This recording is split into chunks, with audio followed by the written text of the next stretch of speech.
And if you watched my last video, I think one of the updates changed it. It might have been in the settings as well.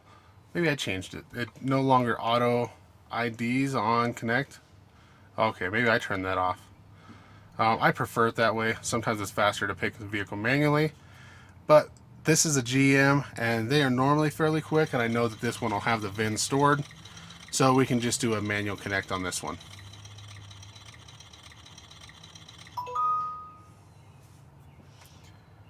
'06 Chevy Silverado.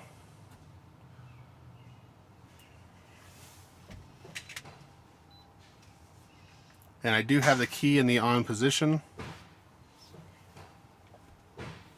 Automatic transfer case. No, it does not have the auto button. Dual zone. It does have two knobs. I'm not sure what PHT stands for. I'm just going to go dual zone auto. It does not have navigation, but it does have CD player and equalizers. So we'll say up level.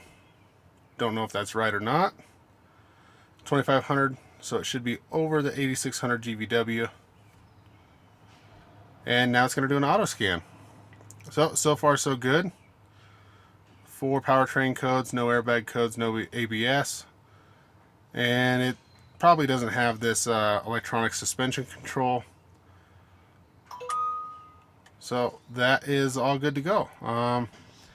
We can either click on here to see what the codes were, or we can go back and pick manually. So what do I have here? A mass airflow, generator F terminal, glow plug module performance, and glow plug number 8. So let's just go into engine, because that's where my codes were. Let's see if we have freeze frame data for any of those codes. Glow plug number 8. I'm not sure what. Okay, there's no information on that one. I don't know what information they'd give you. How about this mass airflow code? So maybe this vehicle didn't store them, or it's just not showing up on this scan tool. Not sure. Let's go back and look at data. The customer complaint was something with the glow plugs, so let's see if we can read that. Now on my Snap-on scanner, I actually have to go to the glow plug control module, so I'm not sure if I can read it on here. Oh, they have it right there, glow plug data display. So engine data, transmission, glow plug.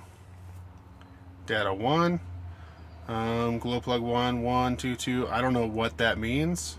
So we're just going to select everything, hit OK. Oops, I deselected one. And once we see what our data looks like, we can decide what they're trying to tell us here. Okay. So glow plug 1, 19 amps and 0.59 ohms. So they're giving us the amperage it takes to run it and the resistance from whenever it did its last test. So let's scroll down here. The code was for number 8, I believe. All these other ones, 19.5, 19 amps, 19 amps, 18.5, 19 amps. Okay, we're on to the second page, 19 amps, 15 amps. Okay. That's probably the problem. That glow plug number 8 is taking, 3 ohms less than what the other ones were. I mean, this one's almost 20, so that's almost 5 amps difference. The resistance is 0.74 instead of around half an ohm. So yeah, I can see data. This does not have bidirectional control, so I can't turn that stuff on and off. But this gives me a good indication that that glow plug is faulty. Now it's possible the controller could be faulty, but more than likely it's the glow plug itself. And we could take a DVOM and actually check that to confirm the resistance value. But that's pretty good. Let's look at the regular engine data.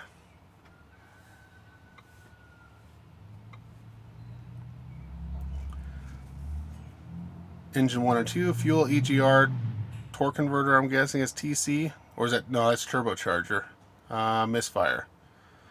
So mass airflow could be under turbo or under engine data. Let's just go turbo here. MAF sensor. So the descriptions are kind of vague. but we'll just select a bunch of stuff here and start it up.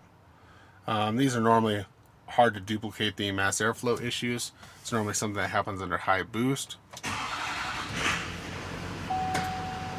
And let's go to OK and see what that data looks like.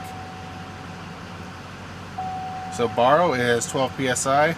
If that's not what your value is, you're probably closer to sea level.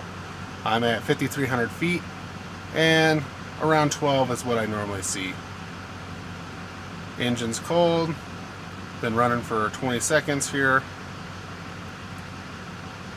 Intake air temp. It's showing two different ones. I'm not sure if they have one on the mass airflow and then one at the intake itself after the turbo and everything. Showing 40 grams per second. I can't remember what the baseline is for these motors. That seems fairly normal, but I'm not going to go into a full diag. I just wanted to show that this scan tool can connect to the diesel motors. Okay, that's it. It can connect to these newer Chevy diesels. Most of the data is there.